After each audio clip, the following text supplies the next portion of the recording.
When I was in college, I had a mystical experience with the divine.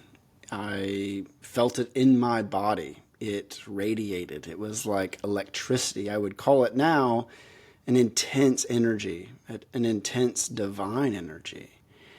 But in the particular context I was in, which was a very charismatic, culture steeped in the common Christian myth, I was told that what I was feeling needed an enhancement. It needed to be accompanied by speaking in tongues, being able to actually audibly speak a different language that I didn't know, that I hadn't learned. And I remember a few people, one person in particular, trying desperately to get me to speak in tongues to the point where I found myself just using my mouth to create sounds that would satisfy this requirement that I felt from this person. The common Christian myth actually takes us away from our authentic feeling, our authentic experience. And this can be the case in charismatic experiences or charismatic communities like the one I was in, not only with speaking in tongues, but if you're sick, you're not allowed to be sick. I had someone recently share with me their experience of feeling like they could not talk about being sick because that would inherently align them with the enemy, right? To feel what they were truly feeling, the lack of wellness in that particular moment was to align themselves with something other than God. But this comes out in the common Christian myth in how we feel around various emotions, right?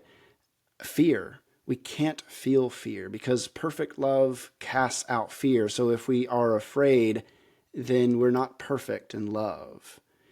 We can't experience sadness because sadness is something that comes at night, but by morning, we should be overcome by joy. So sadness is only welcome in these very short stints. And unfortunately, or fortunately, sadness doesn't work like that. Sadness is cyclical. When we are grieving, oftentimes that grief comes in cycles. It comes in waves where we feel that and then we don't feel it and then we feel it again. And then that feeling it again within the common Christian myth is inherently unacceptable.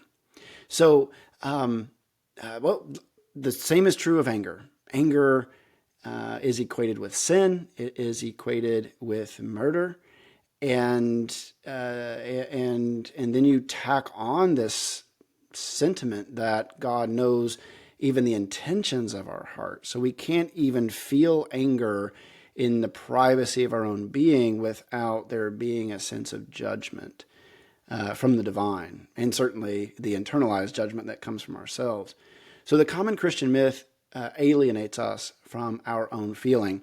And in order to reclaim that, we have to start getting in touch with what it is that we truly feel. Connie Zweig, again, in her book, Meeting the Shadow on the Spiritual Path, says our spiritual personas, right, the forward-facing part of our personality, keep us functioning in a narrow range of feelings. For instance, we may cut off sexuality because of a traditional fear of hell, cut off anger because we are afraid of our own impulses, or shut down grief or fear because of the forced optimism of a New Age community or any sort of religious community that does not know how to deal with anything other than optimism. We always have to be moving towards this positivity, this light, right? And as I said in the very first video of this series, when we move closer to the light, the larger the shadow becomes. So our work is to start to feel what we're feeling. And I have a little exercise for you. I want you to finish this sentence. Maybe journal it out or speak it out if you'd like. Finish this sentence. I am supposed to feel. And then underneath that, finish this sentence. I actually feel. What do you actually feel? What do you actually feel about your community? What do you actually feel about your marriage? What do you actually feel towards your kids? What do you actually feel towards your parents? What do you actually feel about your work environment? Get in touch with what you actually feel rather than bypassing that to align with this very thin one-dimensional persona that narrows and bottlenecks you into feeling what reaffirms the status quo in order to just maintain an illusion of harmony. Moving towards what you authentically feel not only is the work of wholeness for you, but it will ultimately lead others to that same wholeness. Defending them from your feelings just perpetuates the alienation that you feel within the community. So see what unfolds as you begin to authentically feel your emotions in your body.